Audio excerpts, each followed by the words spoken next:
ஆண்டவருடைய நாமம் மகிமைப்படுவதாக. நல்ல வாய்ப்புக்காக நான் கர்த்தரை துதிக்கிறேன். ரெண்டாவது முறையாக இந்த இடத்துல வந்து ஆண்டவருடைய வார்த்தையை பகிர்ந்து கொள்ள கர்த்தரனை பாரப்படுத்தி இருக்கிறபடினால் ஆண்டவருக்கு மகிமை. முதல் தடவை நான் வரும்பொழுது கொடுத்த தேவ செய்தி அப்போஸ்தலர் 20ஆம் அதிகாரத்தில் ஆவிக்குரிய வீழ்ச்சியை குறித்து ஆண்டவங்களோடு கூட பேசியிருந்தார். இன்றைக்கும் நான் நம்பரை விசுவாசிக்கிறேன். ஒரு தீர்க்க தரிசன தேவ செய்தியை உங்கள் மத்தியில் கொடுக்கும்படி ஆவியார் என்னை பாரப்படுத்துகிறார். சபையில் இருக்கிற பாஸ்டருக்காக நன்றி. இந்த இடத்துல ஊழியத்தை அழைத்து கொண்டு வந்த சகோதரர்களுக்காகவும் கர்த்தரை துதிக்கிறேன். ஸோ என்னை குறித்து சொல்வதை விட இயேசு கிறிஸ்துவை குறித்து நான் சாட்சி கொடுக்கணும். ஆமென், ஹல்லேலூயா. இனி இருக்கிற ஒவ்வொரு நிமிஷமும் வல்லமையான நேரம். ஆவியானுடைய உதவியோடு கூட ஆலோசனையாய் சில காரியங்களை எச்சரிப்பாய் ஆழமான வேதவசனத்தினுடைய வெளிச்சத்துக்குள்ள நம்ம கடந்து போகிறோம். நம்பரை விசுவாசிக்கிறேன். எந்த தடையும் இல்லாமல் எல்லாரும் சேர்ந்து ஒருமனப்பட்டு கர்த்தருடைய வார்த்தையை கேட்கணும். ஆமேன்.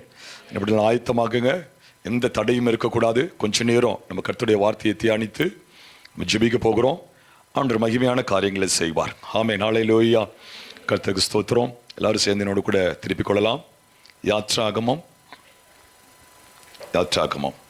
எல்லாரும் சேர்ந்து திருப்பிக் கொள்ளுங்க. கர்த்தருக்கு ஸ்தோத்திரம். 32ஆம் அதிகாரம் 19வது வசனம். யாராவது ஒருத்தர் வாசிக்கலாமா? அவன் பாளையத்துக்கு சமீபித்து அந்த கன்றுக்குட்டியையும் நடனத்தையும் கண்டபோது மோசே கோபம் உண்டவனாகி தன் கையிலே இருந்த பலகைகளை மலையின் அடியிலே எறிந்து உடைத்து போட்டு. அவ்வளவுதான். செய்தியின் தலைப்பு உனக்கானது உடைக்கப்பட்டது ஏன்? எல்லாரும் சொல்லுவீங்களா? சொல்லுங்க. உனக்கானது. பேசுங்களேன். சொல்லுங்க. சரி, எனக்கானதுன்னு சொல்லுவோம். சரிங்களா? எனக்கானது உடைக்கப்பட்டது ஏன்? ஆமென். சரி, எல்லார் கண்களை மூடுங்க. யாரும் பேசுறது வேடிக்கை பார்க்க கூடாது. எல்லார் கண்களை மூடி ஒரு நிமிஷம். நன்றி அப்பா. கிருபை நிறைந்த நல்ல ஆண்டவரே, ஆசீர்வதிக்கப்பட்ட அந்த நேரத்துக்காக நாங்கள் ஜெபிக்கிறோம். வார்த்தை உம்முடையதப்பா, ஜீவன் உம்முடையது ஆண்டவரே, சுவாசம் உம்முடையதப்பா ஆண்டவரே. ஒவ்வொரு வார்த்தையிலும் உம்முடைய சுவாசம் இருக்குது, உம்முடைய தொடுதல் இருக்கிறதப்பா, உம்முடைய ஜீவன் இருக்குது. இந்த மேல் வீட்டில் வந்திருக்கிற ஒருவரு கூட வெறுமனை போகக்கூடாது. எல்லாருடைய இருதயங்களை கர்த்தர் திறந்து தரும்படி ஜெபிக்கிறேன். இயேசுவே, உம்முடைய ஊழியத்தினுடைய நாட்களில் ஒரு கூட்டம் அற்புதத்தை தேடி வந்தாங்க. ஒரு கூட்டம் ஆபத்திலிருந்து தங்களை விடுவிக்கும்படியாக தேடி வந்தாங்க. ஆனா ஒரு சொற்ப கூட்டம், சொற்ப ஜனங்கள் உம்முடைய உறவை தேடி வந்தாங்கப்பா. இன்னைக்கு அற்புதத்தை அல்ல, அப்பாவை தேடி வந்திருக்கிறோம்.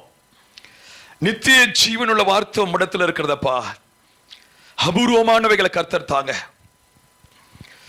அரிதான வார்த்தைகளை தாங்கப்பா, உயிர்ப்பிக்கிற வார்த்தைகளை தாங்க, உருவாக்குற வார்த்தைகளை, உண்டாக்குற வார்த்தைகளை தாங்க.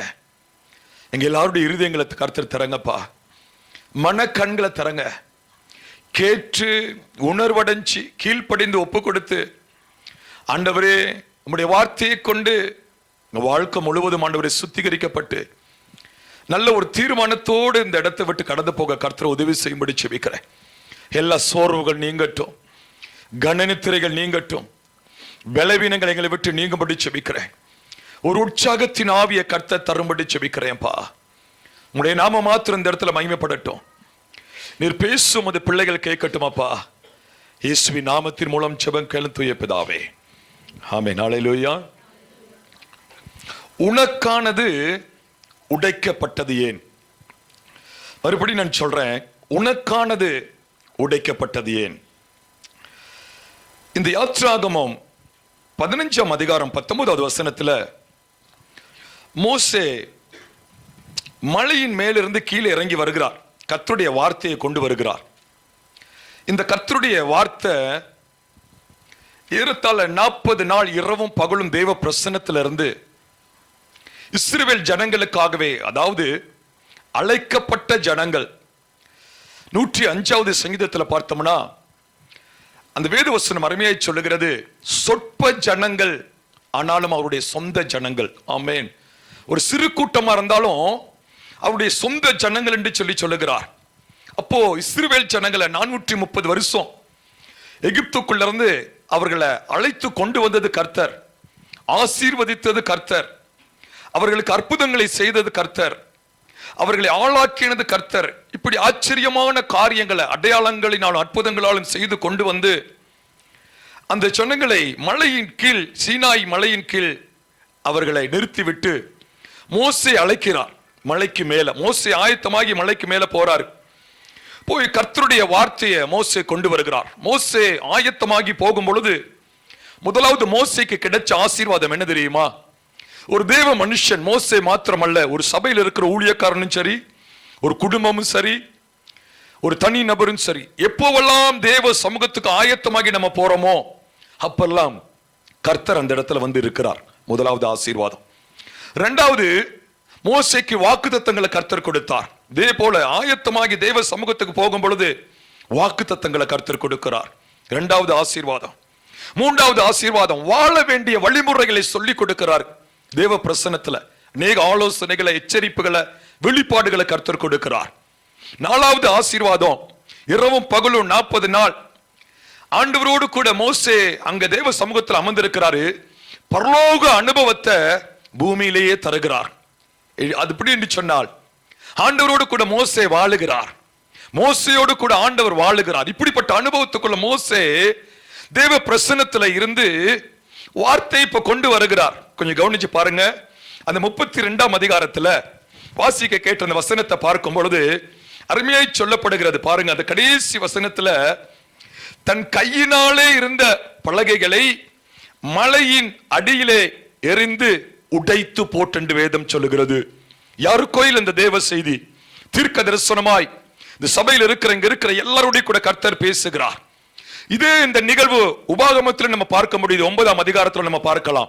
அப்போ தேவ வார்த்தை, தேவனால் எழுதப்பட்டு கொடுக்கப்பட்ட வார்த்தை, அன்றைக்கு அந்த மோசையின் மூலமாக எப்படி தேவ மனுஷனுக்கு வார்த்தையை கொடுத்து ஜனங்களிடத்தில் இதை போய் நீ சொல்லு என்று சொன்னால், அதே போல இந்த மேல் வீட்டில் இந்த இடத்துல ஊழியர் செய்கிற தேவ மனுஷனா இருக்கட்டும், இந்த இடத்துல வருகிற ஒவ்வொரு தீர்க்கதரிசிகள், வரம் பெற்றவர்கள், கிருபை பெற்றவர்கள், அவங்க உண்மையிலே தேவ சமூகத்திலிருந்து அமர்ந்து எழும்பி வரும்பொழுது சபைக்கான தீர்க்க தரிசனங்களை கர்த்தர் தருகிறார், வெளிப்பாடுகளை கர்த்தர் தருகிறார், வாக்கு தத்தங்களை கர்த்தர் தருகிறார், எச்சரிப்புகளை கர்த்தர் தருகிறார். அவங்க தேவ பிரசன்னத்திலிருந்து இன்றைக்கு நம்ம மலைக்கு போக வேண்டிய அவசியம் இல்ல. ஆனா மலையின் அனுபவம் மகிமையின் அனுபவம். ஆண்டவர் சொல்லி இருக்கிறார்ல, என் நாமத்தை ஆமென் பிரஸ்தாபப்படுத்துகிற எந்த ஸ்தானத்திலையும் நான் இறங்கி உன்னிடத்தில் வந்து ஆசீர்வதிப்பேன்னு சொல்லி இருக்கிறார். அப்போ ஆவிக்குரிய சபை நடத்துகிற தேவ மனிதர்கள் தேவ பிரசன்னத்துல இருந்து அந்த வாரத்துக்கான வார்த்தை எடுத்துக்கொண்டு சபைக்கு வரும் பொழுது, ஆனா அங்க பார்த்தா பாத்திரவான்கள் அங்க சபையில இல்ல. அந்த நபர் அந்த சபையில இருக்க மாட்டாங்க, அந்த விசுவாசி அந்த சபையில இருக்க மாட்டாங்க, அந்த குடும்பம் அந்த சபையில இருக்க மாட்டாங்க. ரொம்ப சுலபமா போன் பண்ணி சொல்லுவாங்க, ஐயா குடும்பமா அந்த வாரம் எங்களால என்ன செய்ய முடியாது, வர முடியாது. கேட்டா சொல்லுவாங்க, 1000 காரணம் சொல்லுவாங்க.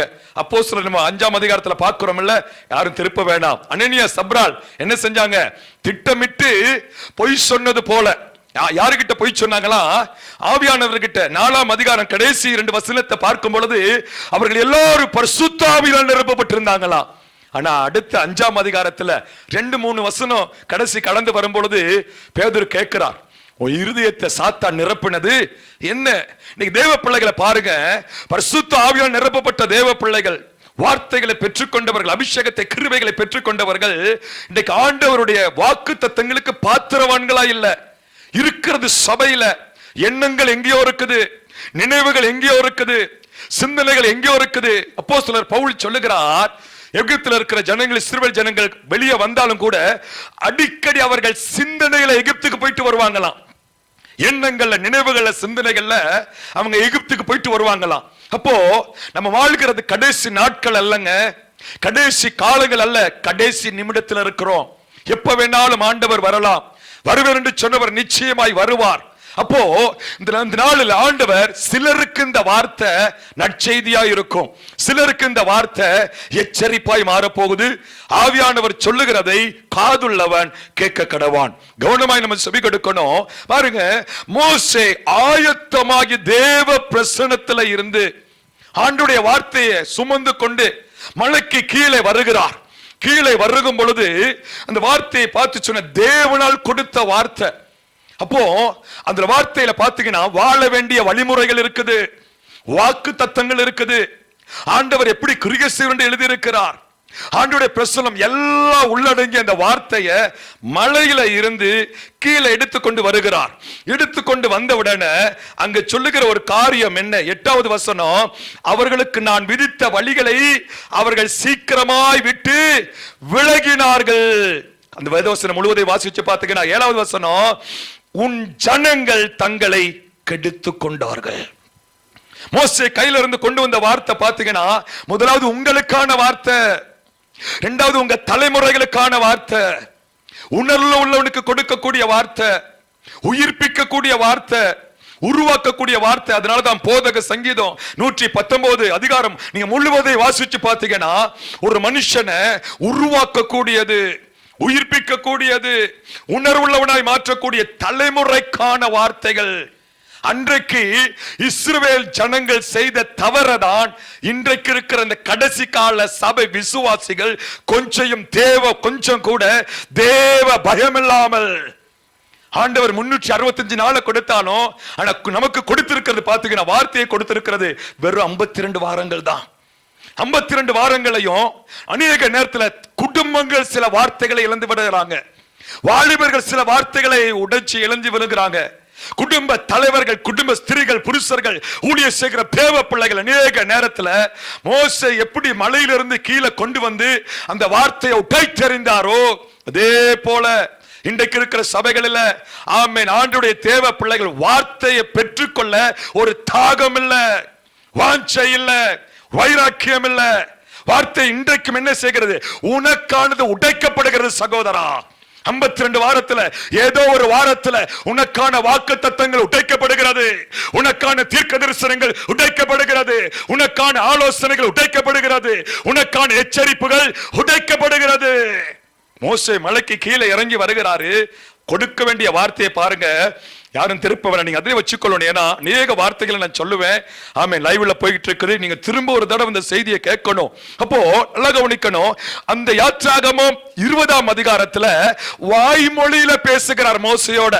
மோசையும் கர்த்தரும் வாய்மொழியில பேசிக்கிறாங்க. கர்த்தர் மோசே அழைத்து மோசையை நோக்கி, அப்போ வாய்மொழியில சொல்லப்பட்ட வார்த்தை எப்பொழுது தெரியுமா? எழுத்து வடிவத்தில் கற்பலைகளில் வடிவம் பெறுகிறது.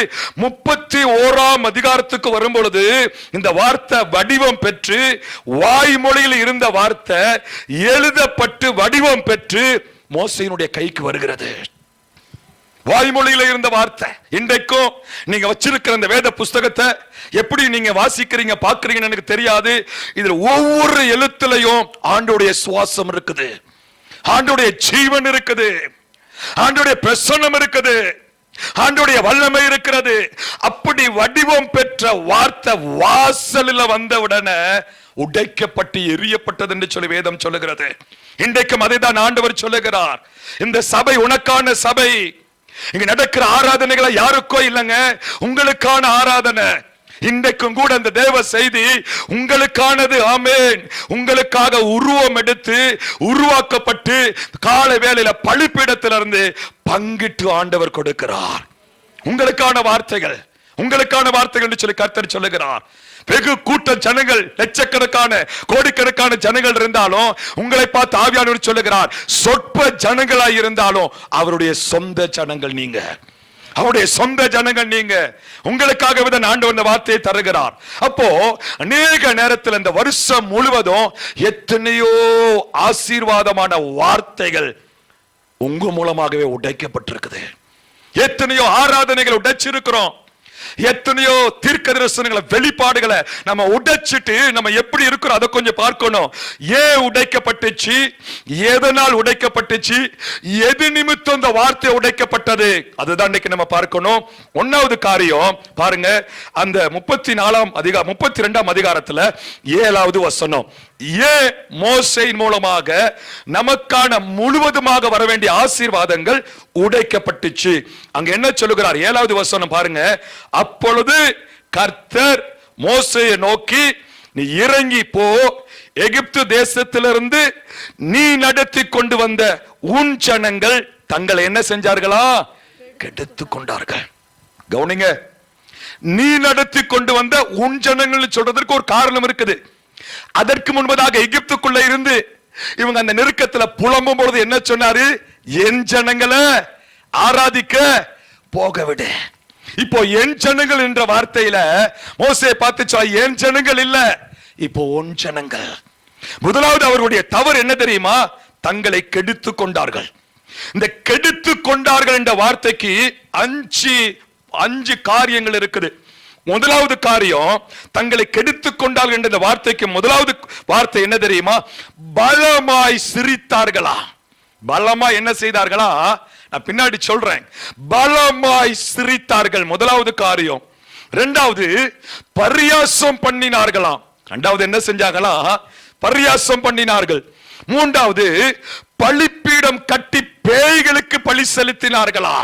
ஒன்னாவது பலமாய் சிரித்தார்கள், இரண்டாவது பரியாசம் செய்தார்கள், மூன்றாவது பலிப்பீடம் கட்டினார்கள், நாலாவது இந்த பேய்களுக்கு பலிப்பீடம் கட்டி கண்டுக்குட்டிகளை உருவாக்குனாங்களோ அதை என்ன செஞ்சாங்களா?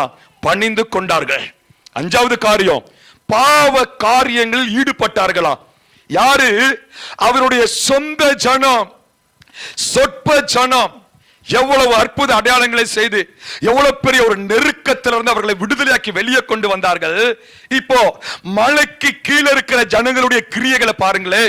இன்னைக்கும் பாருங்க, ஆவிக்குரிய சபையில பிரசங்க நேரத்திலையும் சரி, ஆராதனை நேரத்திலையும் சரி, ஒரு எச்சரிப்பு வந்தாலும் சரி, இததான் இன்னைக்கு தேவ பிள்ளைகள் செஞ்சுக்கிட்டு இருக்கிறாங்க. காரணம் என்ன அப்படின்னா, பலிப்பீடம் ஆண்டவருக்கு கட்டலங்க. அந்த பலிப்பீடம் யாருக்கு கட்டினார்கள்? பேய்களுக்கு கட்டினார்கள். அந்த 32ஆம் அதிகாரம் முழுவதும் நீங்க வாசிச்சு பாத்தீங்கன்னா அவங்க செஞ்ச காரியம் என்ன?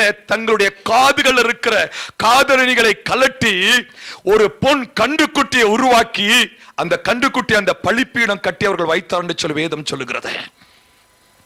சபைக்குள்ள இருக்கிற தேவ பிள்ளையே கவனமா இருக்கணும். கடைசி நிமிஷத்துல நம்ம இருக்கிறோம். ஆராதனைகளை இன்னைக்கு பிசாசு நடத்தி கொண்டிருக்கிறார்.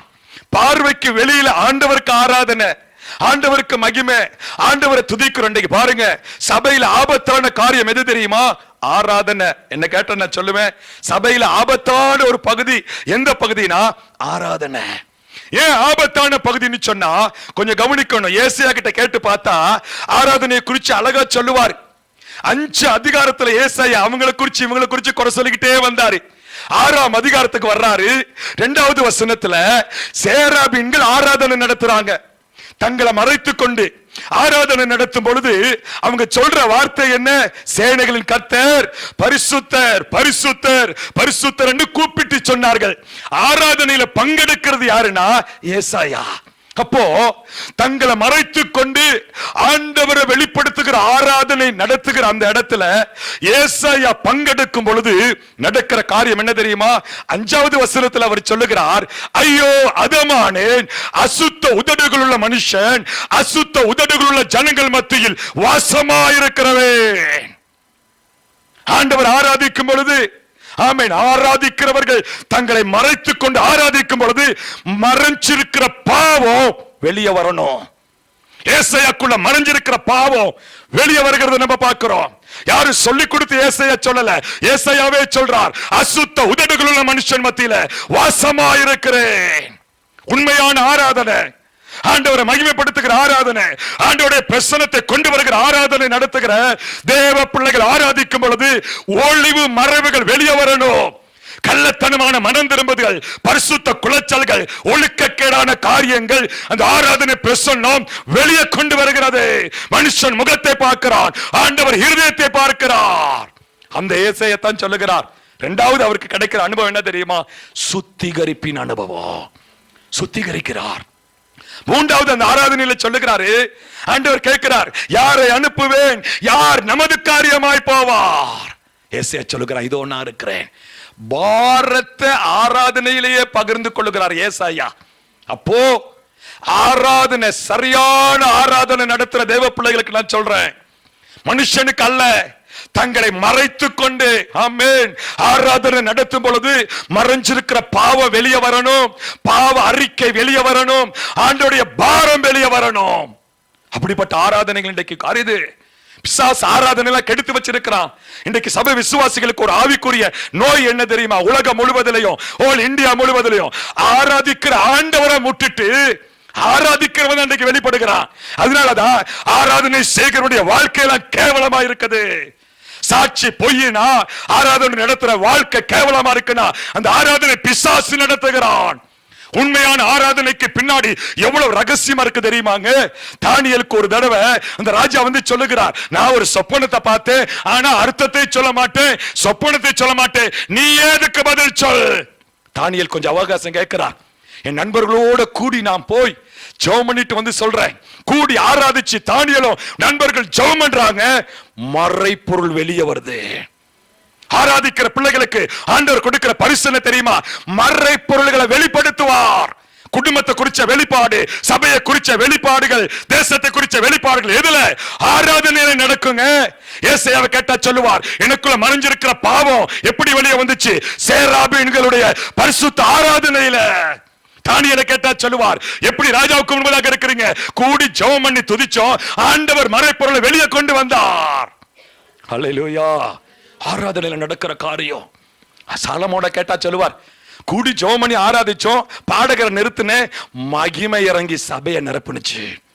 ஆராதனையில மகிமை இறங்கணும், மறைஞ்சிருக்கிற பாவ வெளியே வரணும், மறை பொருள்கள் வெளியே வரணும். ஆமென்னு சொல்லுங்களேன்.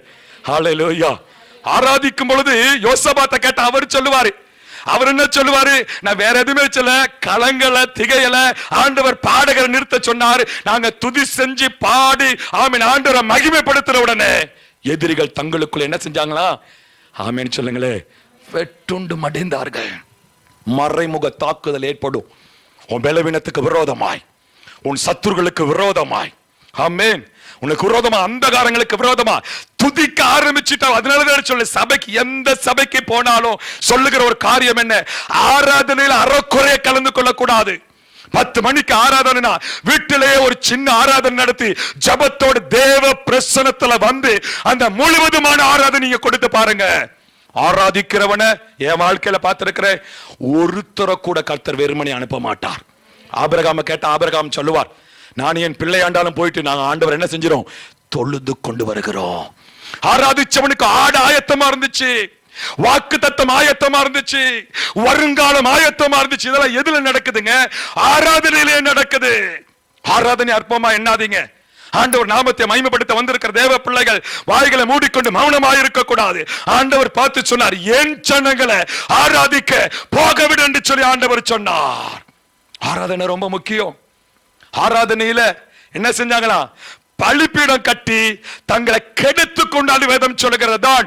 ஆமோஸ் தீர்க்கதரிசியின் புத்தகம் 5ஆம் அதிகாரம் 5வது வசனத்துல ஆமென் ஆமோஸ் தீர்க்கதரிசியின் மூலமாக இஸ்ரவேல் ஜனங்களுக்கு சொல்லுகிறார், பெத்தேலுக்கு போகாதீங்க, பேர்சபாவுக்கு போகாதீங்க, கீழ்காலுக்கு போகாதீங்க, எல்லாம் சிறையிருப்பாய் மாறிவிட்டது.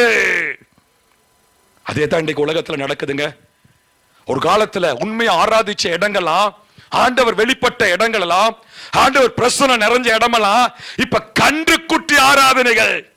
எரோபியாம் ஒரு கன்றுக்குட்டியை உருவாக்கி பெத்தேல்ல வச்சிட்டான்.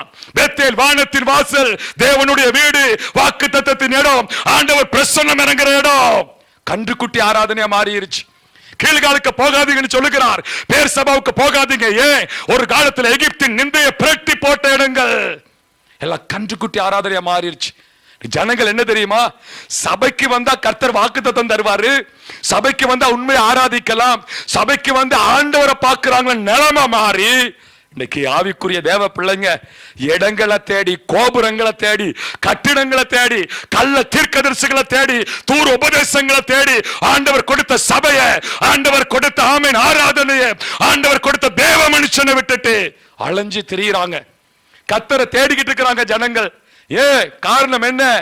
ஆண்டவர் கொடுத்த இடத்தை மறந்துட்டாங்க. அதனால தான் பார்த்து சொல்ற ஆமோஸ் சொல்லுகிறார், இடங்களை தேடி போகாதீங்க, கர்த்தரை தேடி வாங்க, அப்பொழுது பிழைப்பீர்கள், பிழைப்பீர்கள் என்று சொல்லி ஆண்டவர் சொல்லுகிறார். ஆராதனை ரொம்ப முக்கியம். ஆராதனை யாரும் அலட்சியம் பண்ணாதீங்க. ஆராதனை நேரத்துல ஆண்டவர் கொடுக்க வேண்டிய கனத்தை கொடுங்க, ஆண்டவர் கொடுக்க வேண்டிய மரியாதையை கொடுங்க. ஆமென். நம்முடைய ஆராதனையில யாரு வர்றாங்களோ இல்லையோ, ஆண்டவர் வந்து மகிமைப்படுகிறார். முற்பிதாக்கள் வாசிச்சு பாருங்க, ஆராதிக்க போன பவுலா இருக்கட்டும், பேதுருவா இருக்கட்டும், ஆபிரகாமா இருக்கட்டும், யோசபாத்தா, ஒருவர் கூட வெறுமனே திரும்பி வரல. எவ்வளவு அடையாளங்கள், அற்புதங்கள். ஆராதனைக்கு ஜனங்கள் அற்பமா எண்ணி இருக்கிறாங்க.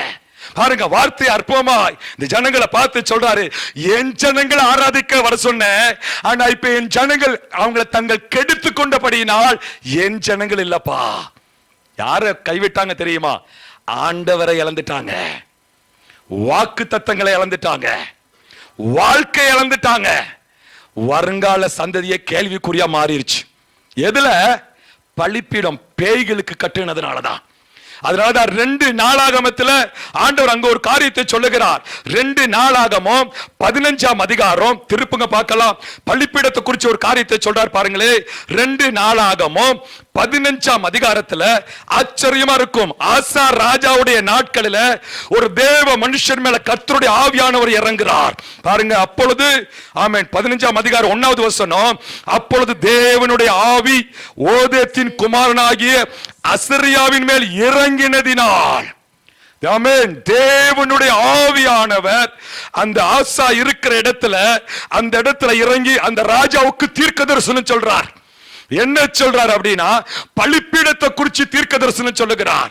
முன்பதாக என்ன சொல்ல வருகிறார் பாத்தீங்கன்னு சொன்னீங்கன்னா, 8வது வசனத்துல பாத்தீங்கன்னா, அந்த ஆசா இந்த வார்த்தைகளை தீர்க்கதரிசியும் ஓதேத்தின் தீர்க்கதரிசனங்களையும் கேட்ட போது அவன் திடன் கொண்டு பலிப்பீடத்தில் இருக்கிற அருவருப்புகளை அகற்றினார் என்று சொல்லி வேதம் சொல்லுகிறது.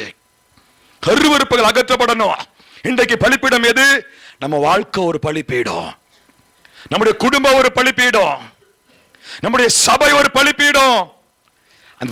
வருஷ கடைசியில வந்திருக்கிறோம். ஒரு புதிய வருஷத்துக்கு போக முன்பதாக ஆண்டவர் சொல்லுகிறார், உங்களை பார்த்து வாழ்க்கைக்குள்ள இருக்கிற அருவருப்புகளை முதலாவது அகற்றுங்க.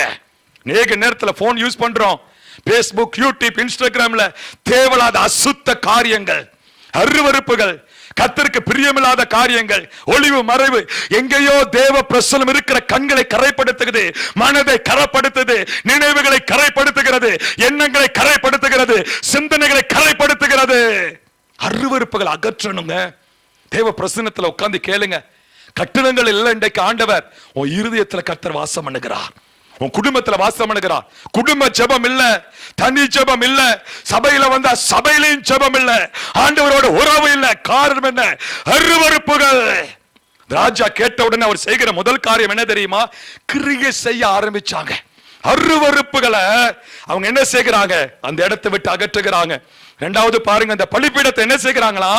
புதுப்பிக்கிறாங்களா. கர்த்தருடைய பலிப்பீடத்தை புதுப்பித்து 2 நாளாகமம் 15:8 கடைசியில பாத்தீங்கன்னா, புதுப்பித்து உங்க வாழ்க்கையை புதுப்பிங்க, உங்க ஜெப ஜீவியத்தை புதுப்பிச்சு கொள்ளுங்க.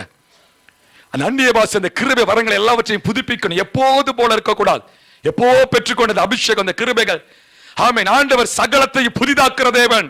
ஒவ்வொரு நாளும் காலையில ஆண்டவருடைய கிருபை புதியது என்று சொல்ல வேதம் சொல்ற. அதுதான் மோசே 90ஆம் சங்கீதத்துல ஆமென் 14:15 பாத்தீங்கன்னா, கர்த்தாவே எங்க வாழ்நாளெல்லாம் நாங்கள் களி கூர்ந்து மகிழும்படி கிருபையினால் எங்களை திருப்தியாக்குங்க.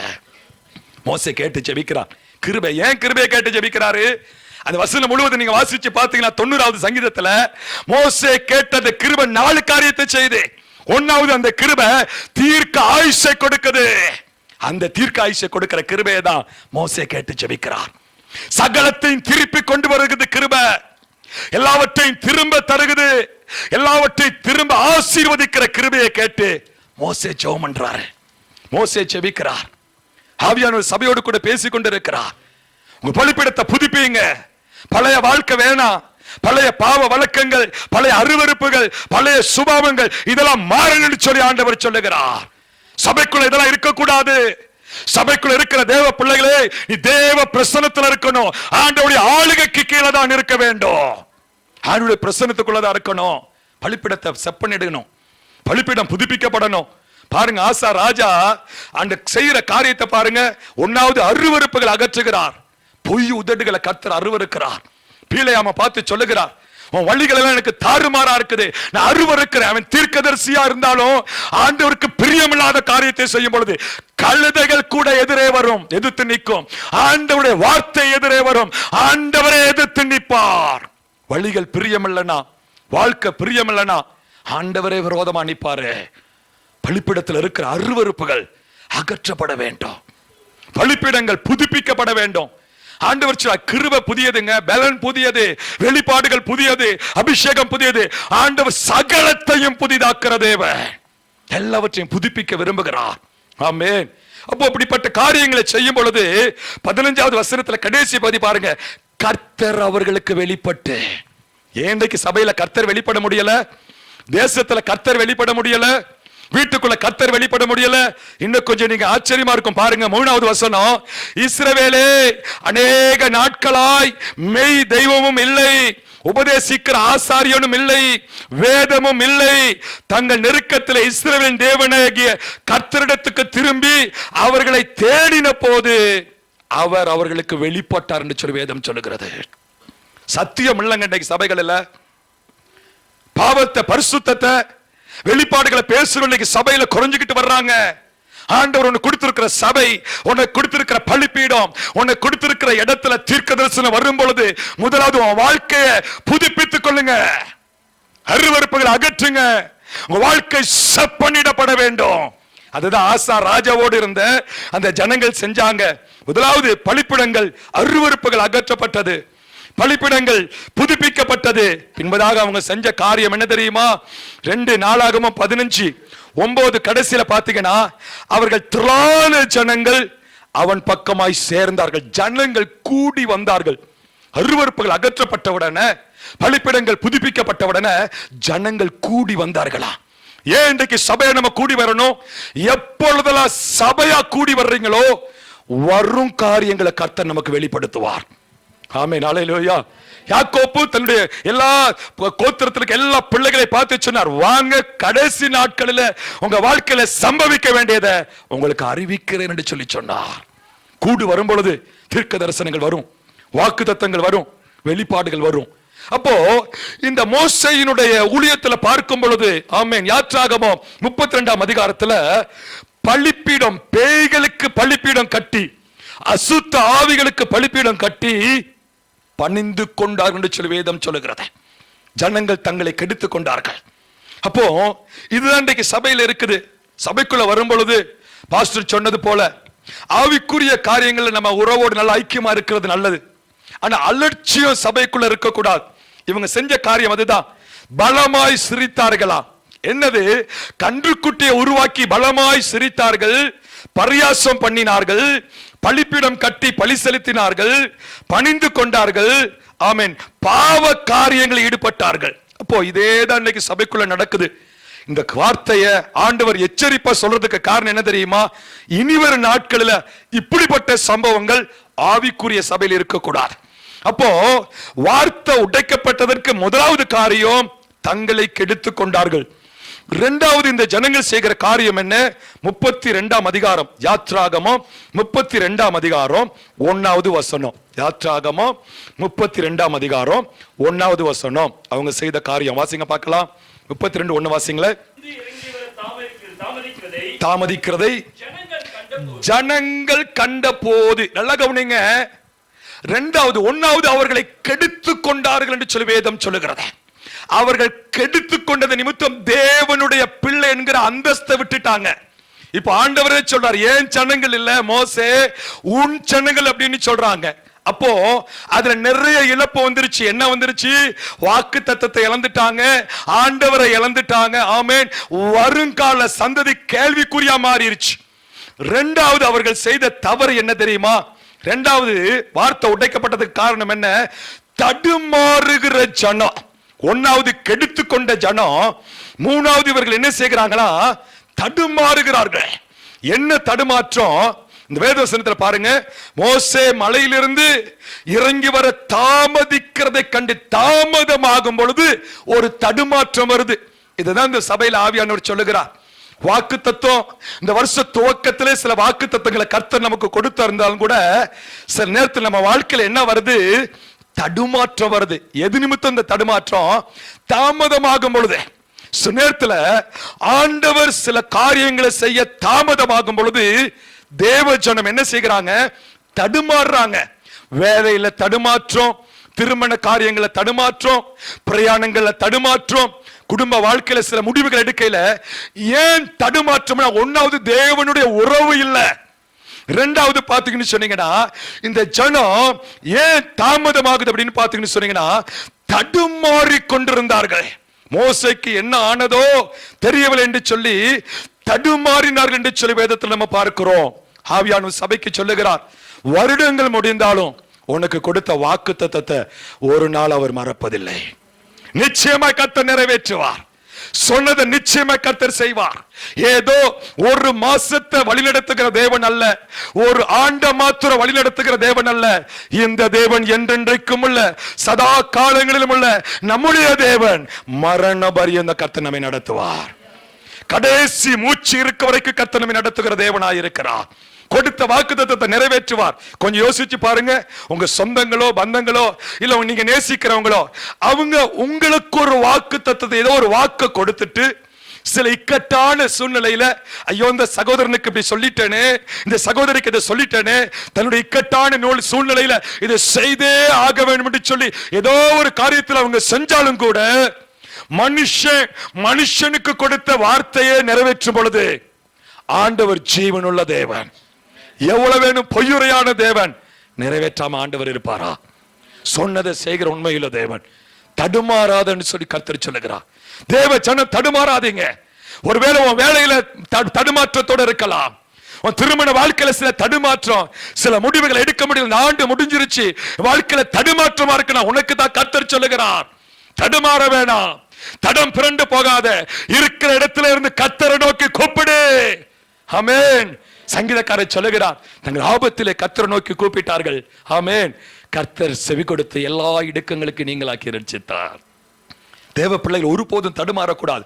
குடும்பத்தை நடத்துகிற காரியங்கள், ஊழிய காரியங்கள், ஆண்டுடைய காரியங்கள்ல இவங்க என்ன செஞ்சாங்களா? தடுமாற்றத்துக்கு காரணம் என்ன? நன்மைகள் கிடைக்க தாமதம். கொஞ்சம் தாமதமாகிருச்சு, 40 நாள் ஆகிருச்சு. ஜனம் என்ன செய்கிறாங்க? தடுமாற்றம். ஒன்னாவது தங்களை கெடுத்துக் கொண்டார்கள், இரண்டாவது தடுமாறுகிற ஜனம். அப்போ மூன்றாவது அவர்களுடைய பிழை என்ன தெரியுமா? தாங்களாவே செயல்படுகிற ஜனம்.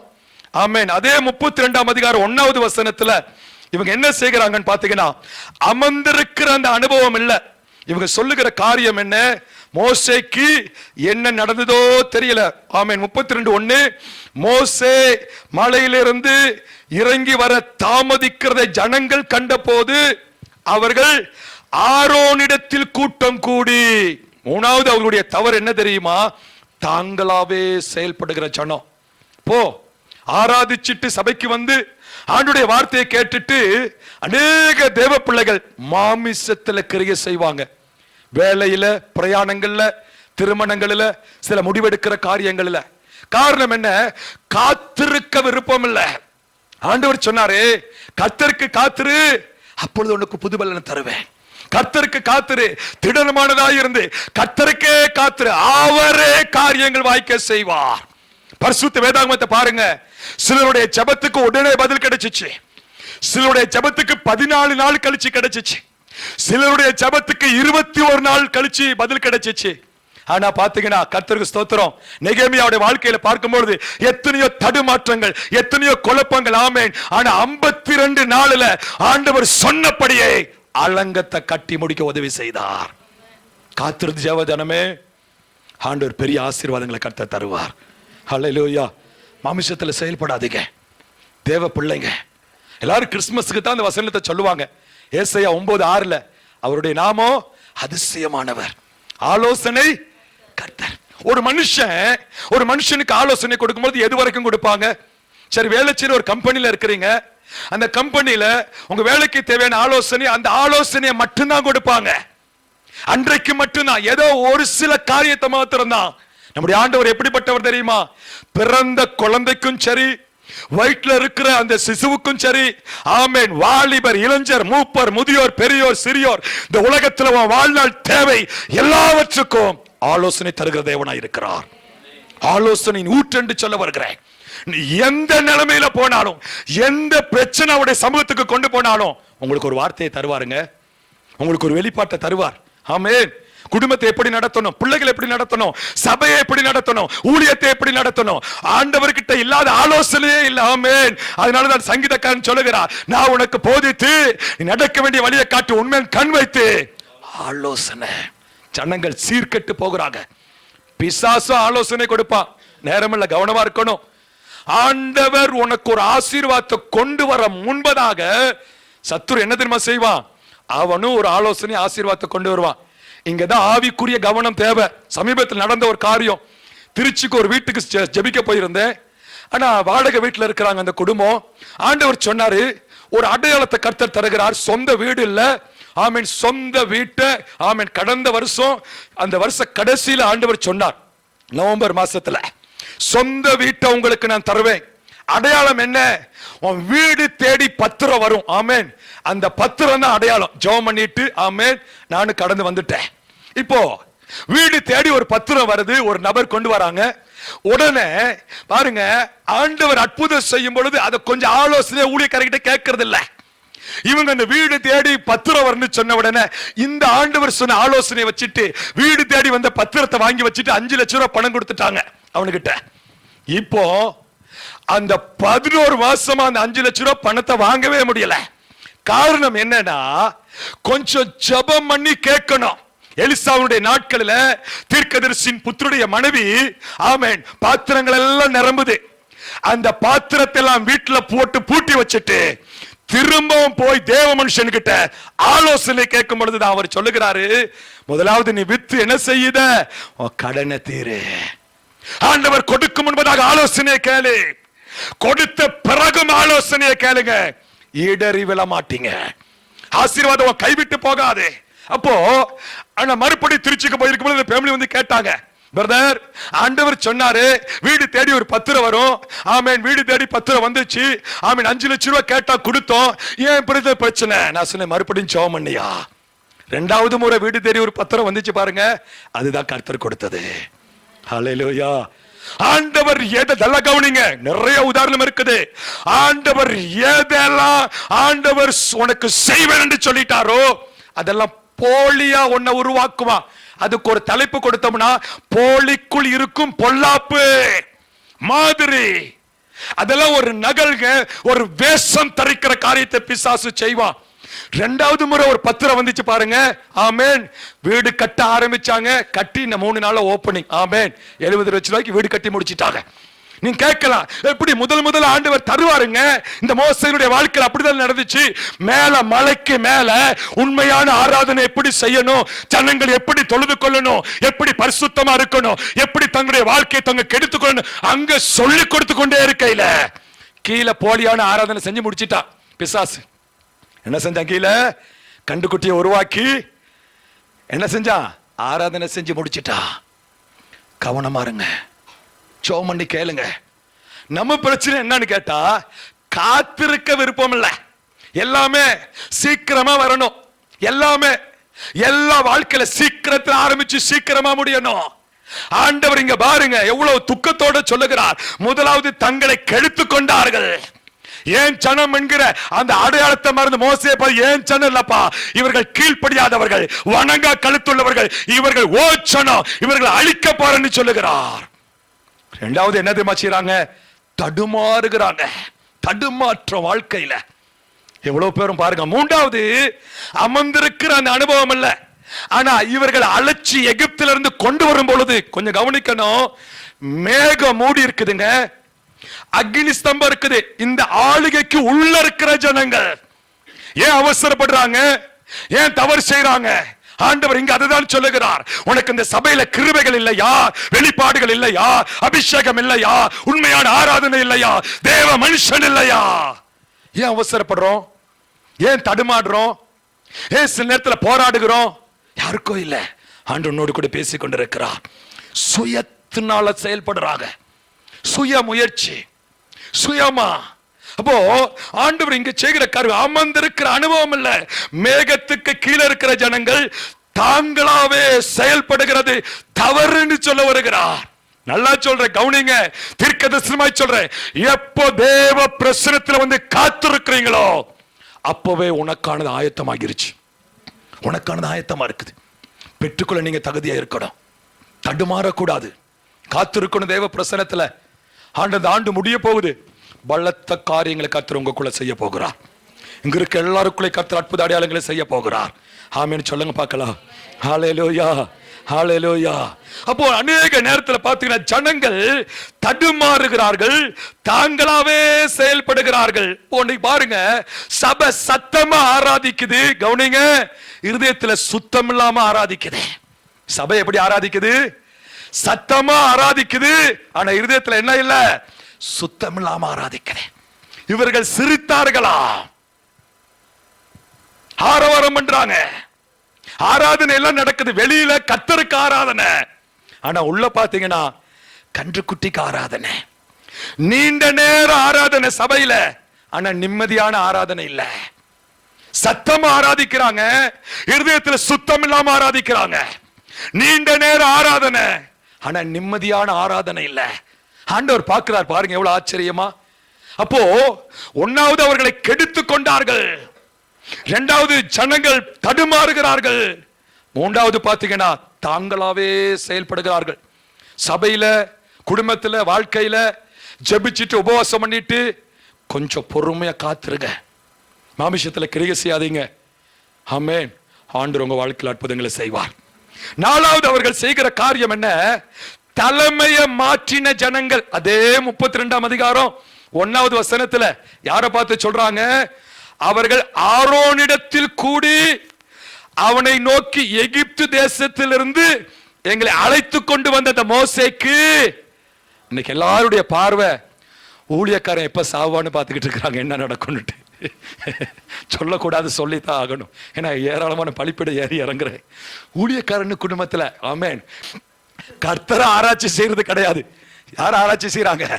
ஊழியக்காரனை தான் ஆராய்ச்சி பார்க்கிறது. ஒரு வசனத்துல சொன்னாலும் பரவாயில்ல, 1வது வசனத்துல மோசேக்கு என்னாச்சோ, சரி இதோட விட்டாங்களா, 7வது வசனத்துக்கு திரும்பி வராங்க, அதே பாட்டு தான் திரும்ப. என்ன பாட்டு? மோசேக்கு என்னாச்சோ. அப்புறம் பாருங்க 23வது வசனம். எல்லாம் எங்க இருக்குன்னு பாக்குறீங்களா? அதே வசனத்துல தான், வசனத்துக்கு வெளியே வரல. மோசேக்கு இன்னைக்கு சபைக்கு என்ன தெரியுமா? ஊழியக்காரனுக்கு ஒரு தண்டனை வாங்கி கொடுத்துறானோ. ஊழியக்காரனுக்கு, ஆமா, அங்கதான் பரிசோதனையே இருக்குது. அங்க ஏதாச்சும் நடந்துச்சுன்னா ஜனங்கள்ல இருக்கிற சந்தோஷம் அலாதி பிரியம். ஏந்தா பாருங்க, இந்த இஸ்ரவேல் ஜனங்களை நடத்தி கொண்டு வந்தது மோசே. மோசே மூலமாக கர்த்தர். இப்போ இவங்களுடைய பிரச்சனை என்ன அப்படின்னு பாத்தீங்கன்னா, தலைமையை மாற்றாங்க. ஒரு தலைமைத்துவம் இருக்கும் பொழுது, நடத்த ஒரு ஊழியக்காரன் இருக்கும் பொழுது, நடத்த ஒரு தீர்க்கதரிசி இருக்கும் பொழுது, ஆமென், இந்த சபைகளை கர்த்தர் நடத்த ஒரு தேவ மனுஷனை வச்சிருக்கும் பொழுது, நேரத்துல சுயமா நம்ம யோசிப்போம்ல, அந்த பாஸ்டர் இந்த சபைக்கு வந்தா நல்லா இருக்கும்ல, இந்த தீர்க்கதரிசி இந்த சபைக்கு வந்தா நல்லா இருக்குமே, நமக்கு நல்லா இருக்கும், பரலோகத்துக்கு நல்லா இருக்கான்னு கேட்டுக்கொள்ளணுமே, அந்தரங்க எப்படி இருக்குன்னு கேட்கணுமே. வெளியே எல்லாமே நல்லா தாங்க இருக்குது, ஆவிக்கு உள்ள போய் பார்க்கணும். ஆச்சரியமா இருக்குது. தீர்க்கதரிசனமாய் சொல்லுகிறேன், ஹோல் இந்தியா முழுவதும் எத்தனை தீர்க்கதரிசிகள் இன்றைக்கு இல்ல, எத்தனை அப்போஸ்தலருக்கு விழுந்து போயிட்டாங்க, எத்தனை மூப்பர்கள், மேய்ப்பர்கள், எத்தனை சபைகளை, எத்தனை ஆண்டு தேவ பிள்ளைகள், ஊழியக்காரர்கள் ஆண்டுடைய நாமத்தை இன்னைக்கு பிசினஸ் பண்ணி வித்து பொழப்பு நடத்துகிற கூட்டம் தான் இன்னைக்கு இருக்குது. உண்மையாய் சபை நடத்துகிறவன் இல்ல, கண்டிக்கிறவன் இல்ல, பரிசுத்தத்தை பேசுகிறவன் இல்ல, உத்தமத்தை பேசுகிறவன் இல்ல. இன்னைக்கு ஆண்டவர் வேதனைப்படுகிறார். ஏன்னா ஜனங்கள் விருப்பத்துக்கு தான் இன்றைக்கு பாத்தீங்கன்னா கன்வென்ஷன் கூட்டத்துக்கெல்லாம் சில நேரத்தில் பாஸ்டர் யாராச்சும் ஒரு கிருபை பெற்ற, ஆமென், சத்தியத்தில் நடத்துகிற ஒரு தேவ மனுஷனை கொண்டு வந்தா சபைக்குள்ள இருக்கிற கமிட்டி சொல்லும், நீங்க என்ன அந்த பாஸ்டர் கூப்பிட்டுருக்கலாமே, அவர் பாருங்க யூடியூப்ல அப்படி இருக்கிறார், அந்தரங்க வாழ்க்கை எப்படி இருக்குது. ஜெபம் பண்ணி கேட்டீங்களா? இவங்க செஞ்ச காரியம் என்ன? மோசே உயிரோட தான் இருக்கிறாரு. மோசே உயிரோடு இருக்கவே மோசையை விட்டுட்டு, ஏன்னா அதுக்கு வரைக்கும் பாருங்க மோசே மூலமா கர்த்தர் செஞ்ச அற்புத அடையாளங்கள், கிருபைகள் எவ்வளோ. ஆண்டவர் துக்கப்படுறாருங்க. உங்களை நடத்துறவர்கள் எப்படிப்பட்டவர்களா இருந்தாலும் மனுஷனால தேவனை ஏற்பாடு பண்ணி இருக்கிறார். ஹல்லேலூயா. காலம் வருவதற்கு அவங்களோட தான் நம்முடைய வாழ்க்கை. இவங்க செய்யற தவறு என்ன? தலைமையை மாற்றின ஜனங்கள். அப்போ எங்களை அழைத்து கொண்டு வந்த மோசேக்கு எல்லாருடைய இவங்க கெடுத்து வச்சிருக்கிறது ஒண்ணுமே தெரியல. அநேக நேரத்தில் சபை விசுவாசிகள் வாக்குத்தத்தத்தை இழந்திருப்பாங்க, ஆண்டவரை இழந்திருப்பாங்க, ஆராதனை இழந்திருப்பாங்க, தேவ பிரசனத்தை இழந்திருப்பாங்க. உங்களை மாதிரி பாருங்க, நீங்க இந்த 52 வாரத்திலையும் முழுமையா வந்துட்டீங்க. அதனாலதான் இந்த செய்தி உங்களுக்கு. ஆமென், அல்லேலூயா. ஜனங்கள் தங்களை கெடுத்து வச்சு அது ஒண்ணுமே தெரியலங்க. ஆனா மோசேக்கு என்ன ஆச்சோ? மோசேக்கு என்னாச்சோ பாருங்க. இட நெருக்கடியோ இருதய நெருக்கடியோ, ஆண்டவரோடு கூட இருங்க, சபையிலே இருங்க. 2 ராஜாக்கள் புஸ்தகத்தில் நம்ம பார்க்கிறோம். எலிசா 100 தீர்க்கதரிசிகள். அவங்க சொல்றாங்க, நாங்க கூடி இருக்கிற இடம் நெருக்கடியா இருக்குது, ஒரு கூடாரம் போடுறதுக்கு நாங்க போய் மரங்களை வெட்டி கொண்டு வரணும். கோடரி எடுத்துட்டு போறாங்க. எல்லாரும் கவனிங்க, கோடரி எடுத்துட்டு போறாங்க, மரம் வெட்ட போறாங்க. கூட யாரை கூட்டிட்டு போறாங்க? எலிசாவை. கொஞ்சம் யோசிச்சு பாருங்க, எல்லை விரிவாக்கம் யாருடையது? மனுஷனுடையதா ஆண்டவருடையதா? ஆபிரகாமுக்கு சொன்னாரா இல்லையா? ஆமே. யாக்கோப்புக்கு சொன்னார், ஈசாக்கு, எல்லாத்தையும் சொன்னார். ஓ, எல்லையை விஸ்தாலமாக்குறது நானே. யாப்பேசுக்கு சொன்னார், யாப்பேசு ஜெபிக்கிறார். எல்லை என்ன செய்யுங்க? இவங்க என்ன தெரியுமா செய்யறாங்க? சுயமா முடிவெடுக்கிறாங்க. இட நெருக்கடி கர்த்தருக்கு தெரியாதா? வாடகை கூடாரத்தில் இருக்கணும் ஆண்டவருக்கு தெரியுமா தெரியாதா? வாடகை வீட்டில் இருக்கணும் தெரியுமா தெரியாதா? இப்போ போறாங்க கோடரை எடுத்துக்கிட்டு. ஆமேன், ஆமேன். கொடி பிடிச்சு தொடங்கி விட்டாங்க பிரயாணத்தை. போய் ஓங்கி வெட்டுற நேரத்தில் கோடரி எங்க விழுந்துருச்சு சொல்லுங்க? தண்ணியில விழுந்துருச்சு. சுய தீர்மானம், சுய முடிவு. ஆனா கூட எலிசா தான் போறார். நல்லா கவனிங்க, சில காரியத்தை சொல்றேன் வெளிப்பாடா. ஊழியக்காரன் கூடவே இருக்கிறார்னு சொல்லிட்டு, நிறைய ஜனங்கள் இருக்கிறாங்கன்னு சொல்லிட்டு, தீர்க்கதரிசன கிருபைகள் வரங்கள் அபிஷேகம் எல்லாம் இருக்குன்னு சொல்லிட்டு, ஆமென், அதெல்லாம் நினைச்சு பெரிய எழுப்புதல், பெரிய வெளிப்பாடு, பெரிய அற்புதம் அடையாளம் நினைச்சிடக்கூடாது. ஆண்டவரே விசாலத்தை கொடுக்க வரைக்கும் காத்துருங்க. இந்த இடத்துல இந்த மேல் வீட்டில் இந்த சபையை வச்சிருக்கிறது கர்த்தர், உடைய கருணை கொடுத்தது கர்த்தர். ஆமென்.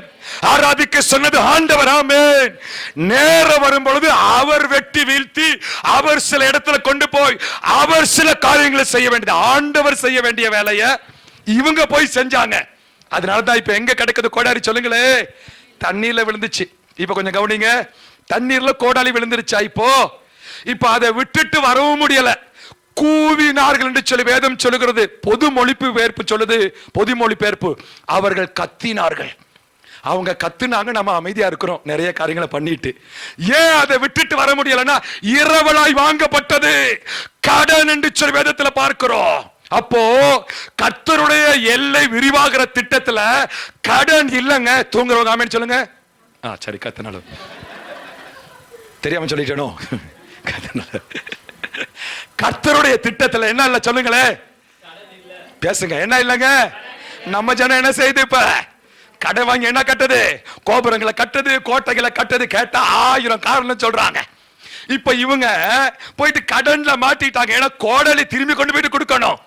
அதை விட்டுட்டு வர முடியல, வெற்றினதை அடையவும் முடியல, நடுவுல நின்னு போராடிக்கிட்டு இருக்குது. இப்பதான் புத்தி வந்து யாரை கூப்பிடுறாங்க? எலிசாவை கூப்பிடுச்சு. ஐயோ தேவனுடைய மனுஷனே, என்ன இல்ல போயிருச்சு சொல்லுங்களேன்? கோடாலி எங்க விழுந்துருச்சு சொல்லுங்க? இப்ப நிறைய கோடாலி தண்ணியில போட்டு வந்து உட்கார்ந்து இருக்கிறீங்க. இப்ப கர்த்தருக்கு ஸ்தோத்திரம். ஏன்னா தேவனுடைய திட்டத்துல இல்லாததெல்லாம் இன்னைக்கு தேவ ஜன செஞ்சுட்டு எல்லாத்தையும் இழந்துட்டு உட்கார்ந்து இருக்குது. அப்படிப்பட்டவங்களுக்கு ஆறுதலான வார்த்தை என்ன தெரியுமா செஞ்சாரு? எலிசா சொல்றாரு, வாங்கப்பா எங்க விழுந்துச்சு சொல்லுங்க? இடத்தை காட்டுறாங்க. ஒரு கொம்பை வெட்டி வீழ்த்துகிறார். ஹல்லேலூயா. மதந்து வருது. அதாண்டிக்கு உங்களுக்கு சொல்லுகிறேன், 2000 ஆண்டுகளுக்கு முன்பதாக இயேசு என்று சொல்லப்படுகிற அந்த கொம்பு, ஆமென், இந்த பூமியில வெட்டி எறியப்பட்டார். ஹல்லேலூயா. உன் நஷ்டத்தின் மத்தியில, கஷ்டத்தின் மத்தியில, பலவீனத்தின் மத்தியில, இழப்புகளுக்கு மத்தியில இருக்கிற இடத்துல அவரை கொண்டு போய் வை. அவரை கூப்பிடு. ஆமென் சொல்லுங்க. எத்தனை பேர் நான் ஒரு தீர்க்கதரிசன வார்த்தையை சொல்லுவேன், உங்க வலது கரங்களை உயர்த்தி ஆமென் சொல்லணும். நம்புறவங்க மாத்திரம். அதாவது ஆமென், வலது கரங்களை உயர்த்தி சொல்றேன். 2026ஆம் ஆண்டு கரங்களை உயர்த்துங்க. என்ன இப்படி கனவுத்துங்க? நீ மிதந்து வருவாய். சத்தமா, நீ மிதந்து வருவாய், நீ மீண்டு வருவாய், நீ மிதந்து வருவாய். நல்லா ஒரு நிமிஷம் கரங்களை தட்டுங்க. 2026ஆம் ஆண்டு மிதந்து நல்ல கரங்களை தட்டுங்க. இழந்து போன கூட்டத்துக்கு சொல்லுகிறேன், ஹல்லேலூயா. ஆவியானவர் சொல்லுகிறார், நீ மிதந்து வரும். நல்ல கரங்களை தட்டி நல்ல ஒருமனப்பட்டு இதுதான் ஒரு அடையாளம். ஆமென் சொல்லுங்க. ஆமென் சொல்லி சொல்லி கரங்களை தட்டுங்க. ஆமென். நஷ்டம் பட்டவோ வேலை, ஆமென், இழந்தவோ வீடு, இழந்த கிருபைகள், இழந்த அபிஷேகம், இழந்த வல்லமை, சபைக்கு வந்துட்டு போன இழந்த ஆத்துமாக்கள் மிதந்து வருவார்கள். மீண்டும் நல்ல கரங்களை தட்டி ஆமென். அடையாளம் தெரியாத ஒண்ண ஆண்டவர் அடையாளப்படுத்துவார். ஆமென். இட நெருக்கடியா இருக்கலாம், இருதய நெருக்கடியா இருக்கலாம். ஆமென். உனக்காக ஒரு கொம்பு 2000 ஆண்டுகளுக்கு முன்பதாக வெட்டி வீழ்த்தப்பட்டது. எடுத்துக்கொள், அதை பிடித்துக்கொள். அல்லேலூயா. ஆமென். தேவ திட்டத்தில் இல்லாதது எதுவுமே செய்யாதீங்க. ஆமென் சொல்லுங்க பார்க்கலாம். அல்லேலூயா. அதுக்கு தாங்க ஒரு ஊழியக்காரர் வேணும் சபைக்கு. ஆமென். அதே எலிசா, அதே ஜனங்கள் தான். ஆனா இங்க என்ன செஞ்சுக்கிட்டாங்கன்னா, மோசே இல்லைனோட தலைமையை மாத்திட்டாங்க. அதான் கவனமா இருக்கணும். ஊழியக்காரர்கள் நம்ம தேடின ஆட்கள் கிடையாது, ஆண்டவரால் நியமிக்கப்பட்டவர்கள். அதான் 1 சாமுவேல் புஸ்தகம் 8ஆம் அதிகாரம் 7 நீங்க வாசிச்சு பார்த்தீங்கன்னா, அவர்கள் உன்னையல்லப்பா என்னையே தள்ளிட்டாங்க. ஆண்டவரே தள்ளிட்டு இன்னைக்கு ஜனம் செயல்பட்டுக்கிட்டு கிடக்குது. கவனமா இருக்கணும். கர்த்தருக்கு ஸ்தோத்திரம். நம்ம எல்லாரும் ஒரே தலைவன் தலைமைக்கு கீழே இருக்கிறோம். அவர் தான் இயேசு கிறிஸ்து. அவருக்கு கீழே தான் நம்ம ஊழியம் எல்லாமே. ஆமென் சொல்லுங்க பார்க்கலாம். ஹல்லேலூயா, ஹல்லேலூயா. கவனமா இருங்க. ஆண்டவர் அதான் சொல்லுகிறார். ஒரு சில கருத்து ஆலோசனை சொல்றேன். நடத்துற ஊழியக்காரனுக்கு கவனம், ஊழியக்காரனுக்கு கீழ்ப்படிஞ்சிருங்க. உன் நடத்துற தேவ மனுஷன். எபிரேயர் புஸ்தகத்தில் நம்ம பார்க்கிறோம் 13ஆம் அதிகாரத்துல, உன் நடத்துறவர்கள் துக்கத்தோடு இருக்கக்கூடாது. 3 தடவை அந்த அதிகாரத்துல வார்த்தை வருது. உங்களை நடத்துகிறவர்களை நடத்துற கொஞ்சம் வாசிச்சு பாருங்களேன். உங்களை நடத்துகிறவர்கள் ஆத்துமாக்களுக்காக உத்தரவாதம் பண்ணுகிறவர்களாய் அவர்கள் விழித்திருக்கிறபடியால் அவர்கள் துக்கத்தோட அல்ல சந்தோஷத்தோட அதை செய்யும்படி அவர்களுக்கு கீழ்ப்படிந்து அடங்குங்கள் என்று சொல்லுகிறார். அடங்குங்கள் என்று சொன்னா, ஒன்னாவது காரியம், விமர்சனம் பண்ணக்கூடாது. ஊழியக்காரர்கள் சொல்லுகிற வார்த்தைகளுக்கு ஆமென். அடங்குங்கள், அடங்கி இருங்கள் என்று சொல்லுகிறது. ஏன் இன்னைக்கு விண்ணப்பங்கள் வீணாகுது? திறப்பின் வாசல் ஜெபமெல்லாம் ஏன் திருப்பி அனுப்பப்படுது? உபவாச ஜெபமெல்லாம் ஏன் ஒன்றுமில்லாம போகுது? ஊழியக்காரன் துக்கப்படும் பொழுது அந்த ஜெபங்கள் எல்லாம் வீண் போகாது. அந்த ஜெபங்கள் எல்லாம் பார்த்தீங்கன்னா தேவ சமூகத்துக்கே போகாது. எவ்வளவு உபவாச ஜெபம், காத்திருப்பு ஜெபம், சபையிலையும் தனிப்பட்ட வாழ்க்கையில ஜெபிக்கிற ஜெபங்கள். காரணம் என்னன்னா, கீழ்ப்படிஞ்சு அடங்குகிறது இல்ல. அதே 13:7 வாசிச்சு பாருங்க. 13:7, தேவ வசனத்தை உங்களுக்கு போதித்து உங்களை நடத்தினவர்களை நீங்கள் நினைத்து அவர்களுடைய நடக்கையின் முடிவை நன்றாய் சிந்தித்து அவர்களுடைய விசுவாசத்தை பின்பற்றுங்கள். 24வது வசனத்தை வாசிச்சு பாருங்க. வாசிங்க. உங்களை நடத்தியவர்களையும் பரிசுத்தவான்கள் யாவரையும் வாழ்த்துங்கள். கவனிங்க, 3 பகுதி பாருங்களேன். உங்களை நடத்துகிறவர்கள். ஒரு ஊழியக்காரனுக்கு கர்த்தர் நம்ம கொடுத்திருந்தா, பெரிய கிருபைகள் வரங்கள் எல்லாட்டும் கையை உயர்த்தி ஆசீர்வதிச்சாவே போதும். நிச்சயமா அந்த ஆசீர்வாதம் உங்க சிரசு மேல வந்து இறங்கும். நடத்துறவர்களோட தான் நம்முடைய வாழ்க்கை. அடங்குங்கள் என்று சொல்லுகிறார். இந்த தலைமையை மாற்றிட்டாங்க. 5வது அவர்கள் செய்த தவறு என்ன தெரியுமா? அதே யாத்ராகமம் 34ஆம் அதிகாரம் 35வது வசனம். 34-35 வாசிச்சு பாருங்களேன். யாத்ராகமம் 34-35 வாசிச்சு பாருங்க. அவர்கள் செய்த தவறு என்ன? வாசிங்க பார்க்கலாம். இஸ்ரவேல் புத்திரர் அவன் முகம் பிரகாசிப்பதை கண்டார்கள். மோசே அவரோட பேசும்படிக்கு உள்ளே பிரவேசிக்கும் வரைக்கும் முக்காட்டை திரும்ப தன் முகத்தின் மேல் போட்டுக் கொள்வான். அழகவுடைங்க. அது அந்த 34ஆம் அதிகாரம் 35வது வசனத்தை வாசிக்கும் பொழுது மோசே மேல ஒரு பிரசன்னம் இருக்குது. ஆனா இவங்க என்ன செஞ்சாங்கன்னு பாத்தீங்கன்னா, அந்த பிரசன்னத்தை இழந்துட்டாங்க, தரிசனத்தை இழந்துட்டாங்க. அப்போ இப்படிப்பட்ட இந்த ஜனங்கள் உனக்கானது ஏன் உடைக்கப்பட்டது என்று சொன்னால், முதலாவது தங்களை கெடுத்துக் கொண்டார்கள். 2வது அவர்கள் செய்த காரியம் தடுமாறினார்கள். 3வது தாங்களாவே செயல்பட்டார்கள். 4வது தலைமையை மாற்றினார்கள். தேவ சித்தமில்லாத மனுஷர்களை நம்ம கலைக்கும் பொழுது கவனமா இருக்கணும். ஜெபிச்சு ஆண்டவருடைய வெளிப்பாடுகளோடு வரும் பொழுது அந்த ஊழியம் சபை ஆசீர்வாதமா இருக்கும். அநேக விழுந்து போன ஊழியக்காரர்கள் இருக்கிறாங்க. கவனமாய் நம்ம நடத்தணும். 5வது தரிசனத்தை அவர்கள் இழந்தார்கள். ஆனா 6வது அவங்க செஞ்ச காரியம் பார்த்தீங்கன்னா, அவருடைய வாழ்க்கையில அந்த பிரயாணத்தை இழந்துட்டாங்க. எதிர்காலம் பிரயாணம் கேள்விக்குறியா மாறிடுச்சு. இப்ப கவனிங்களே, இந்த இடம் எப்படி சரி செய்யப்படுது? ஒரு 3 காரியத்தை சொல்லி நம்ம ஜெபிக்க போகிறோம். எவ்வளவு மகிமை அந்த இடத்தை மோசே சரி செய்யறார் பாருங்க. முதலாவது, இந்த சூழ்நிலை மாற மோசே செய்த காரியம் என்ன தெரியுமா? ஆண்டவரிடத்தில் பரிந்து பேசுகிற மோசே. 32ஆம் அதிகாரம் 32வது வசனம். ஆமென். சங்கீதம் 106:23. திறப்புல இருந்து மோசே பரிந்து பேசி ஜெபிக்கிறார். ஊழியக்காரரை மாத்திரம் உங்களுக்கு ஜெபிக்கல, நமக்கு ஜெபிக்கல அப்படின்னா வாழ்க்கை அவ்வளவுதான். அதான் தலைமையை அவங்க மாத்தினாலும் ஆண்டவர் மாத்தல. பாருங்க, மோசே திறப்புல இருந்து ஜெபிக்கிறார், பரிந்து பேசி ஜெபிக்கிறார். அப்ப அப்படிப்பட்ட ஜனங்களுக்காக, பின்மாற்றத்தில் இருக்கிறவர்களுக்காக, தங்களை கெடுத்துக் கொள்ளுகிற, தடுமாறுகிற, தலைமையை மாற்றுகிற, ஊழியக்காரனை புரிஞ்சு கொள்ளாத ஜனங்களுக்கெல்லாம் ஊழியக்காரர்கள் என்ன செய்கிறார்கள்? ஜெபம் பண்ணுகிறார்கள். 1வது. 2வது, மோசேயுடைய வாழ்க்கை நடந்த அடுத்த காரியம் பாருங்க. அடையாளம் கண்டு கொண்ட மோசே. ஆமென். அதே 32ஆம் அதிகாரத்துல 17-18 மலையிலிருந்து கீழே இறங்கி வரும்பொழுது இந்த ஜனங்களுடைய சத்தம், அந்த அவங்களுடைய ஜெய தொனி, என்னுடைய ஆரவாரம் எல்லாவற்றையும் பார்த்து இது ஆண்டவருக்கு உகந்ததல்ல என்று சொல்லி அடையாளம் கண்டு கொண்ட மோசே. ஊழியர் செய்கிற தேவ பிள்ளைகள் பல மணி நேர தேவ பிரசன்னத்திலிருந்து ஜெபிக்கணும். மாமிஷத்தில் நம்ம செயல்படக்கூடாது. ஜனங்களை குறிச்ச வெளிப்பாடுகளை தருவார், ஜனங்களை குறிச்ச அடையாளங்களை தருவார். குடும்பங்களை குறிச்ச அநேக மறைப்பொருள்களை வெளிப்படுத்தும் பொழுது அவர்களுக்கு சொல்லி அதை கர்த்தர் பக்கமா என்ன செய்யணும்? திருப்பணும். 1வது, ஜெபிக்கிற மோசே, திறப்புல இருந்து ஜெபிக்கிற மோசே. 2வது, அடையாளம் கண்டு கொண்ட மோசே. 3வது, ஆண்டவருடைய சத்தத்தை தெளிவாய் கேட்ட மோசே. ஆமென். அதே 31ஆம் அதிகாரத்தில் நம்ம பார்க்கலாம். 4வது, ஆண்டவருக்கு நேராய் வழி நடத்தின மோசே. ஆமென். அதே 33ஆம் அதிகாரம் 13-16 ஆண்டவருக்கு நேராய்.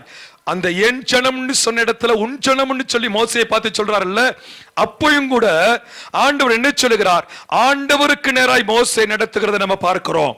அது வரைக்கும் பாத்தீங்கன்னா இவங்க அந்த இடத்துல அமர்ந்திருக்கிறாங்க. அதற்கு பிறகு நடக்கிற ஒரு சம்பவத்தை பாருங்க. அது அந்த 34ஆம் அதிகாரத்துக்கு பிறகு எந்த கற்பலகையில வார்த்தையை கொடுத்து உடைக்கப்பட்டதோ அதே அந்த உடைக்கப்பட்ட வார்த்தைகளுக்கு நேராய் ஆண்டவர் திரும்பியும் மலைக்கு மோசே அனுப்புகிறத நம்ம பார்க்கிறோம். அதுதான் என் ஆவியில நான் வெளிப்பாடாய் பார்க்கிறேன். மறுபடியும் மோசே மலைக்கு கூப்பிடுகிறார். மோசே மலைக்கு ஆயத்தமாகி போகும் பொழுது மலையின் மேல வா, காலமே வா, கற்பலகையோட வா, கதவு திறந்திருக்கிறது என்று சொல்லி கர்த்தர் சொன்னார். அல்லேலூயா. மறுபடியும் உடைக்கப்பட்ட, அடைக்கப்பட்ட எல்லா வாசல்களையும் கர்த்தர் உங்களுக்கு ஊழியக்காரன் மூலமா தான் திறந்து தருவார். என்னாலையோ வெளியிருந்து வந்துட்டு போறவங்கனால இல்லையோ, இந்த இடத்துல ஊழிய செய்கிற ஊழியக்காரன் மூலமாக ஒரு வாய்ப்பை கர்த்தர் கொடுக்கிறார். அல்லேலூயா. உனக்கானது உடைக்கப்பட்டது 2வது முறை உனக்காகவே திரும்பி வருது. அதே வார்த்தையை கர்த்தர் தருகிறார். கலப்படமில்லாத வார்த்தை, கலங்கமில்லாத வார்த்தை, பரிசுத்தமான வார்த்தையை கர்த்தர் தருகிறார். அல்லேலூயா. இஸ்ரவேல் ஜனங்கள் சரியில்லதான், சண்டை பிடிக்கிறவர்கள் தான், சத்தியத்துக்கு கீழ்ப்படியாதவர்கள் தான், சத்தத்துக்கு செவி கொடுக்காதவர்கள் தான். ஆனாலும் அவர்களை கைவிடலாமா? மோசையின் மூலமாக ஆண்டவர் இரக்கத்தை காண்பிக்கிறார். மோசே பார்த்து சொல்றார், மோசே மோசே, நான் இரக்கமும் உருக்கமும் நீடிய சாந்தமும் கிருபையும் பொறுமையும் சத்தியமும் உள்ள தேவன். மறுபடியும் கர்த்தர் உங்களுக்கு ஒரு சந்தர்ப்பத்தை கொடுக்கிறார். எல்லாரும் உங்களுக்கு கண்களை மூடி எல்லாரும் ஒரு நிமிஷம் அப்படி தேவ பிரசன்னத்தில் அமைதியா இருங்க.